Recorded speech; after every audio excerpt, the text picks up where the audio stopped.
नमस्कार साथियों, स्वागत है आप सभी का 99 क्लासेस के इस यूट्यूब चैनल पे। दोस्तों हम देख रहे थे पशु परिचर भर्ती परीक्षा 2024 के लिए दोस्तों, जो आपके बी पार्ट के अंदर जो पशुपालन से रिलेटेड 45 प्रश्न आने वाले हैं दोस्तों, उसकी हमारे 1000 महत्वपूर्ण प्रश्न की सीरीज चल रही थी और आज हमारे उसका पार्ट नंबर दूसरा रहने वाला है दोस्तों। 100 क्वेश्चन रहने वाले हैं दोस्तों। हर एक प्रश्न आपके एग्जाम की दृष्टि से बहुत ही ज्यादा इंपॉर्टेंट है। 1000 महत्वपूर्ण प्रश्न दोस्तों, इसके अंदर से एग्जाम के अंदर काफी ज्यादा प्रश्न आपको देखने को मिल जाएंगे दोस्तों। इसीलिए मैं बोलता हूं दोस्तों, पशु परिचर भर्ती के लिए तैयारी कर रहे हो तो आपके लिए हमारा चैनल दी बेस्ट रहने वाला है। जो भी साथी पशु परिचर भर्ती के लिए तैयारी कर रहा है तो आप हमारे चैनल को सब्सक्राइब कर लीजिए और बेल आइकन जरूर प्रेस कर लीजिएगा दोस्तों। तो चलिए दोस्तों, पहला प्रश्न आज का, गोवंश में दूध छुड़ाने की उम्र है। बताइए दोस्तों, गोवंश में दूध छुटाने की उम्र सप्ताह के अंदर बतानी है दोस्तों। 9, 16, 18 या 20, कितने सप्ताह के अंदर गोवंश को दूध छुटाने की सही उम्र है? कितने? 9 सप्ताह के अंदर। अगला प्रश्न दोस्तों, मुक्योनियम जन्म के कितने समय बाद निकाला जाना चाहिए? बताइए दोस्तों, 4 से 5 घंटे बाद। कितने? 4 से 5 घंटे के बाद। गाय की सामान्य श्वसन दर प्रति मिनट कितनी होती है? ये इंपॉर्टेंट प्रश्न दोस्तों। श्वसन दर प्रति मिनट कितनी होती है? 10 से 30 के मध्य। कौन सा ऑप्शन? पहला ऑप्शन सही हो जाएगा। अगला प्रश्न दोस्तों, कब कितनी खीस भैंस के बच्चे को पिलाना चाहिए दोस्तों? बताइए, कब कितनी खीस भैंस के बच्चे को पिलाना चाहिए? प्रसव के 2 घंटे के बाद 1 से 1.5 केजी प्रतिदिन और 5 दिन तक। कितने? 5 दिन तक 1 से 1.5 केजी प्रतिदिन और 2 घंटे के बाद। अगला प्रश्न, भैंस के बच्चे को कितने दूध की आवश्यकता होती है? भैंस के बच्चे को कितने दूध की आवश्यकता होती है? शरीर का भार के अकॉर्डिंग। गाय के बच्चे को कितने दूध की आवश्यकता होती है? शरीर के भार के अकॉर्डिंग दोस्तों। अगला प्रश्न, भैंस का ड्राई पीरियड होता है। भैंस का ड्राई पीरियड 60 से 90 दिन। गाय का ड्राई पीरियड 40 से 80 दिन। प्रसव के बाद नवजात थन से दूध पीना शुरू कर देता है 1 घंटे के अंदर अंदर। कब? 1 घंटे के अंदर अंदर। तो कौन सा ऑप्शन? पहला ऑप्शन सही हो जाएगा। निम्न में से कौन सी मुर्गी अच्छे अंडे देने वाली है? सबसे ज्यादा अच्छे अंडे देने वाली जो 4 विकल्प दे रखे हैं दोस्तों, इसके अंदर कौन सी मुर्गी है? लेगोर्न मुर्गी है। कौन सा ऑप्शन? दूसरा ऑप्शन सही हो जाएगा। अगला, गाय का बच्चा जो हल्का रंग का हो उसकी पहचान हेतु चिन्ह लगाने निम्न में से कौन सा तरीका है? चिन्ह लगाने का निम्न में से कौन सा तरीका है दोस्तों? टैटूइंग, ब्रांडिंग, ईयर टेंगी और उपरोक्त सभी। कौन सा ऑप्शन सही हो जाएगा दोस्तों? ऑप्शन नंबर पहला, टेंगोई। अगला, निम्न में से कौन सा पहचान का सही तरीका है जिससे पशु की त्वचा की कीमत हो जाती है? बताइए दोस्तों, पशु की त्वचा की कीमत कम हो जाती है। कौन सा तरीका है? ब्रांडिंग का। स्वर की पहचान करने का तरीका निम्न में से साधारणतः काम में लिया जाता है। कौन सा? ईयर नोचिंग का तरीका काम में लिया जाता है। अगला, ईयर टैग कान पर किस हिस्से पर लगाना चाहिए? बताइए दोस्तों, नीचे हिस्से पर या ऊपरी किनारे पर? बताइए दोस्तों, जो ईयर टैग कान पर किस हिस्से पर लगाना चाहिए? दोनों हिस्सों पर लगा सकते हैं दोस्तों। अगला, जर्सी बकरी के नाम से बकरियों की कौन सी नस्ल को जाना जाता है? बताइए दोस्तों, जर्सी बकरी के नाम से कौन सी नस्ल को जाना जाता है दोस्तों? बकरियों की। न्यूबियन। अगला, बायोगैस में जो छोटा कुआं था ईंट व सीमेंट से आदि पकाया बनाया जाता है उसे क्या कहते हैं? क्या कहते हैं उससे दोस्तों? डाइजेस्टर कहा जाता है। कौन सा ऑप्शन? तीसरा ऑप्शन सही हो जाएगा। गाय के खीस में 4 गुना ज्यादा प्रोटीन, 6 गुना ज्यादा विटामिन ए दस्तवार का काम करता है। उपरोक्त सभी। तीनों के तीनों गाय के खीस के अंदर होते हैं दोस्तों। 12 माह की घोड़ी को क्या कहते हैं? 12 माह की घोड़ी को कोल्ट कहा जाता है। क्या? कोल्ट कहा जाता है। अगला प्रश्न, नवजात को कितनी उम्र पर मिल्क रिप्लेसर देना चाहिए? बताइए दोस्तों, नवजात को कितने उम्र पर मिल्क रिप्लेसर? 2 सप्ताह के बाद। नवजात को काप स्टार्टर का कब खिलाना शुरू करना चाहिए? बताइए दोस्तों, 3 सप्ताह के बाद। कितने? 3 सप्ताह के बाद या 20 दिन के बाद। साधारणतः गाय में प्रसव के बाद कितने समय में अपारा गिर जाना चाहिए। कितने समय के बाद गिर जाना चाहिए दोस्तों? इंपॉर्टेंट प्रश्न, एग्जाम के अंदर पूछा गया प्रश्न, 8 से 12 घंटे के भीतर भीतर। पहला ऑप्शन सही हो जाएगा। अगला, घोड़े को किस विधि से गिराते हैं? घोड़े को किस विधि से गिराते हैं? दोहरी साइड लाइन विधि और होबल विधि के दोनों के द्वारा। तो कौन सा ऑप्शन? तीसरा ऑप्शन सही हो जाएगा। चेस्ट पैड किस पशु में होता है? चेस्ट पैड किस पशु के अंदर होता है दोस्तों? ऊंट के अंदर। किसके अंदर? ऊंट के अंदर।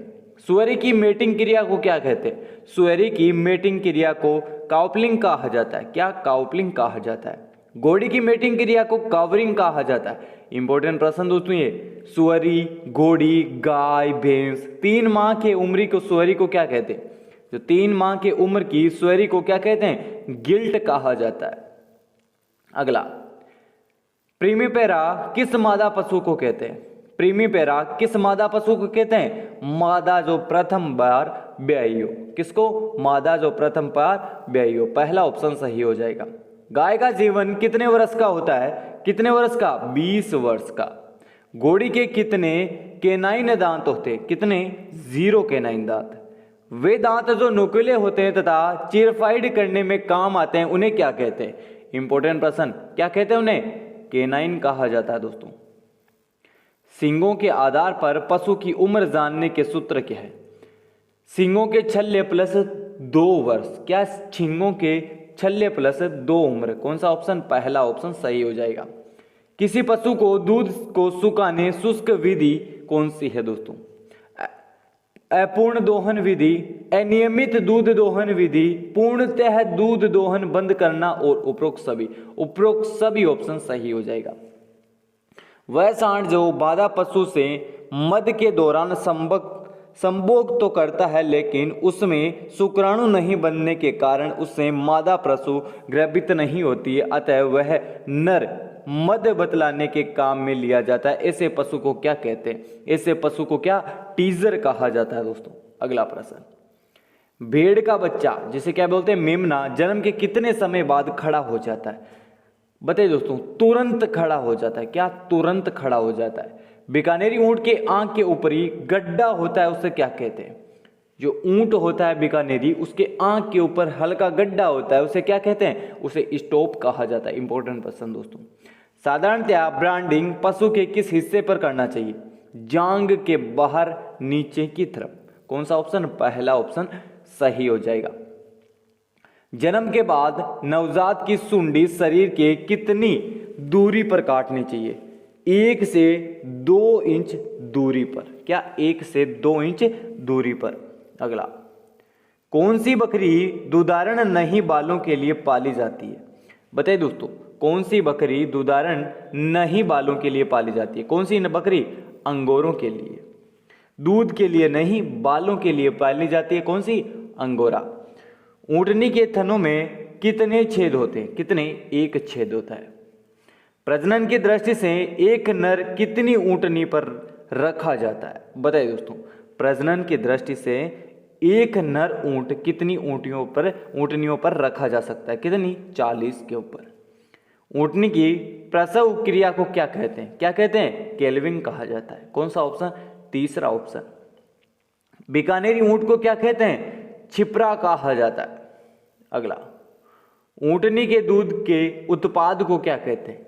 क्या कहते हैं? चीज, कुमीज, खीस, ऑल ऑफ द अबव कहा जाता है ऊंटनी के दूध के उत्पाद को।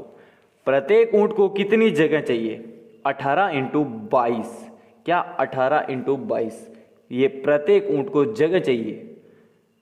युवा ऊंट पर किस प्रकार का पहचान चिन्ह लगाते हैं? किसका? ईयर टैगिंग का पहचान चिन्ह लगाते हैं।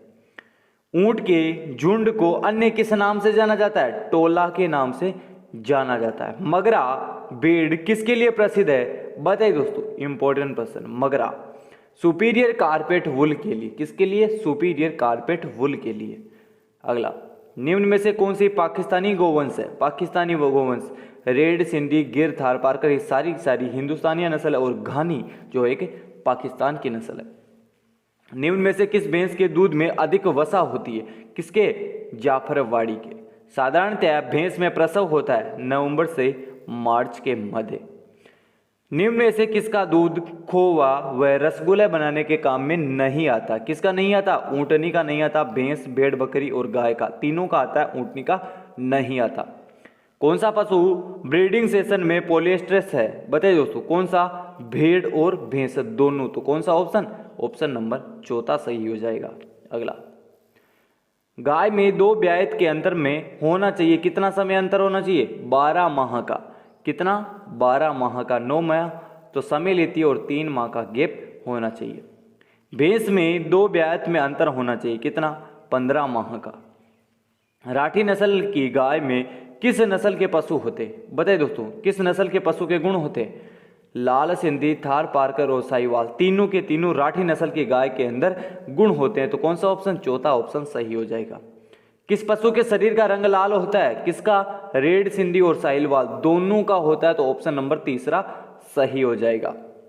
गिर गाय के शरीर का रंग कैसा होता है? हल्के गहरे हल्के लाल धब्बेदार।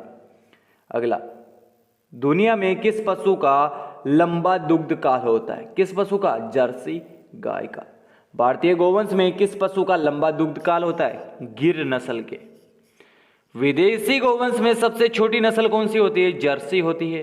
विदेशी गोवंश में सबसे भारी नस्ल एचएफ होती है।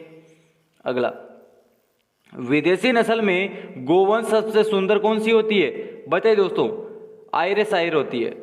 विदेशी गोवंश में दूध में अधिकतम वसा किसके अंदर होती है? जर्सी के अंदर। एचएफ के दूध में कितने प्रतिशत वसा होती है? 3.5% वसा। जर्सी के दूध में कितने प्रतिशत? 5.5% वसा। इसीलिए दूध की अधिकतम वसा होती है और जर्सी के अंदर होती है। किस भैंस के शरीर का रंग तांबे जैसा होता है? बताइए दोस्तों, तांबे जैसा। किसका? सूरती और भदावरी का होता है। तो ऑप्शन चौथा सही हो जाएगा। कौन सी भैंस का दुग्ध काल सबसे बड़ा होता है? किसका? मुर्रा नस्ल की भैंस का। कौन सी भेड़ को भारतीय मरीनो कहा जाता है? ये इंपॉर्टेंट प्रश्न। कौन सी भेड़ को भारतीय मरीनो? किसको? चोखला नस्ल की भेड़ को। जोरिया निम्न में से किस भेड़ से प्राप्त होती है? किससे होती है? काठियावाड़ी से। भारतवर्ष में किस भेड़ से श्रेष्ठतम प्रकार की ऊन, जिसे बोलते हैं फाइनेस्ट ऊन, प्राप्त होती है? किससे होती है? नीलगिरी से होती है। अगला, राजस्थान में सबसे उत्तम क्वालिटी की ऊन किससे प्राप्त होती है? चोकला नस्ल की भेड़ से सबसे उत्तम क्वालिटी की ऊन। अच्छा प्रकार का मांस किस नस्ल की बकरी से मिलता है? किससे? ब्लैक बंगाल से। बारबरी बकरी के दूध में कितने प्रतिशत वसा होती है? 5% वसा। अगला प्रश्न, नर ऊंट की वयस्क उम्र कितनी होती है? कितनी? 6 वर्ष। नर ऊंट की वयस्कता उम्र कितनी? 6 वर्ष। वह कौन सी बकरी की नस्ल है जिसमें बीमारियां बहुत कम होती है? कौन सी नस्ल? मारवाड़ी नस्ल। अगला, हिसारडेल भेड़ किसका क्रॉस है? किसका? ऑस्ट्रेलियन नर व मेरिनो बीकानेरी के द्वारा। निम्न में से कौन सी बकरी एक्सोटिक है? कौन सी बकरी है? अंगोरा। कौन सा पशु स्टैंडिंग हीट का प्रदर्शन दिखाता है? कौन सा पशु स्टैंडिंग हीट का प्रदर्शन? कौन सा पशु? सुअरी दिखाती है। नर सुअर को वयस्कता बाद बदिया करते हैं तो उसे क्या कहते हैं? उसे स्टेज कहा जाता है। अगला प्रश्न, सुअर के थन कितने होते हैं? ये इंपॉर्टेंट प्रश्न दोस्तों। सुअर के थन कितने? 14 होते हैं। भेड़ के नवजात बच्चे को क्या कहते हैं? भेड़ के नवजात बच्चे को क्या? लिम्ब कहा जाता है। सुअरी के ब्याने की क्रिया को क्या कहते हैं? बताइए दोस्तों, इंपॉर्टेंट प्रश्न। सुअरी के ब्याने की क्रिया को फ्रोइन कहा जाता है। घोड़ी जो केवल प्रजनन के काम आती है उसे क्या कहते हैं? उसे ब्रूड मेहर कहा जाता है। घोड़े को नियंत्रण करने के लिए कौन सी वस्तु काम में आती है? कौन सी? ये इंपॉर्टेंट प्रश्न दोस्तों। ट्विच काम में लिया जाता है। अगला, किस ब्रीड की बकरी का मांस चेवोन अच्छी गुणवत्ता का होता है? किस ब्रीड की बकरी का मांस चेवोन अच्छी गुणवत्ता का होता है? ब्लैक बंगाल। इससे रिलेटेड प्रश्न आ चुका है। कुकुरशाला का वह कमरा जिसमें उपकरणों की सहायता से अंडों से बच्चे निकाले जाते हैं, बताइए दोस्तों, उसे क्या कहते हैं? उसे हिचेरी हाउस कहा जाता है। रेम्बुलेट व मालपुरा का क्रॉस कौन सी है दोस्तों? अविकालीन। अगला प्रश्न, पोल्ट्री में सत्य आमाशय है। पोल्ट्री में सत्य आमाशय, बताइए दोस्तों, प्रोवेंट्रिकुलस। क्या? प्रोवेंट्रिकुलस। ऊंट में स्टोमक का कौन सा भाग अनुपस्थित होता है? ऊंट में स्टोमक का कौन सा भाग अनुपस्थित होता है? कौन सा? बताइए दोस्तों, ओमिज्म। कौन सा ऑप्शन? ऑप्शन नंबर तीसरा। राठी गाय का प्रजनन के अंदर, ये इंपॉर्टेंट प्रश्न दोस्तों एग्जाम के अंदर पूछा गया प्रश्न, राठी गाय का प्रजनन के अंदर सूरतगढ़, श्री गंगानगर। अगला प्रश्न, पशुओं के झुंड में से अविच्छादीन पशु को निकालना क्या कहलाता है? क्या कहलाता है? कलिंग कहा जाता है। एग्जाम के अंदर पूछा गया प्रश्न है दोस्तों। सबसे पहले कौन से पशु का पालतूकरण हुआ था? किसका हुआ था? सबसे पहले कुत्ते का हुआ था। एक दिन केंचुए में कौन सी बीमारी का टीकाकरण किया जा सकता है? बताइए दोस्तों, एक दिन केंचुए में कौन सी बीमारी का टीकाकरण किया जा सकता है? मेरेक्स बीमारी का। भेड़ के समूह को फोल कहा जाता है, गाय के समूह को हिड कहा जाता है दोस्तों। घोड़े व गधी के संकरण को कहते हैं क्या? हिन्नी कहा जाता है। ये इंपॉर्टेंट प्रश्न, घोड़े व गधी के संकरण को हिन्नी कहा जाता है। मुर्गे में गर्दन पर उपस्थित विशेष पंखों को हेकल्स कहा जाता है। भेड़ों के प्रजनन काल में अतिरिक्त राशन दिया जाता है, उसे क्या कहते हैं? उसे फ्लशिंग कहा जाता है। भेड़ों को प्रजनन काल में अतिरिक्त राशन दिया जाता है, उसे फ्लशिंग कहा जाता है। वयस्क नर भेड़ को रेम कहा जाता है। क्या? वयस्क नर भेड़ को रेम कहा जाता है। अगला प्रश्न, अंडे देने वाली मुर्गी को प्रतिदिन कितना प्रकाश देना चाहिए? कितना प्रकाश देना चाहिए दोस्तों? 16 से 17 घंटे। तो कौन सा ऑप्शन? ऑप्शन नंबर बी सही हो जाएगा। तो दोस्तों ये थे हमारे जो आपके 1000 मोस्ट इंपोर्टेंट प्रश्न जो पशुपालन विभाग के आर्य पार्ट बी के अंदर आपके 45 प्रश्न पूछे जाएंगे दोस्तों। उसके लिए हमारी सीरीज आज दूसरी कंप्लीट हो चुकी है। आई होप ये क्लास सभी को पसंद आई होगी दोस्तों। आप सभी जो भी साथी इसे देख रहा है प्लीज़ लाइक ज़रूर कर देना और कमेंट बॉक्स के अंदर ज़रूर बता देना दोस्तों आपको ये क्लास कैसी लगी, और इस क्लास के अंदर जो प्रश्न करवाए जा रहे हैं दोस्तों वह बता देना किस प्रकार के प्रश्न है। आपके एग्जाम की दृष्टि से जो लेवल आता है दोस्तों एग्जाम के अंदर उसी दृष्टि से है या नहीं है दोस्तों। मेरे हिसाब से जो मैं प्रश्न करा रहा हूँ बहुत ही ज़्यादा इंपॉर्टेंट है। इसी प्रकार के दोस्तों आपके एग्जाम के अंदर प्रश्न पूछे जाने। तो दोस्तों जो भी साथी हमारे चैनल में पहली बार आ रहा है चैनल जरूर सब्सक्राइब कर लेना। पशु परिचय भर्ती के लिए संपूर्ण एकमात्र समर्पित चैनल है दोस्तों हमारा। तो चलिए दोस्तों आज की क्लास के अंदर इतना ही। जय हिंद, जय भारत।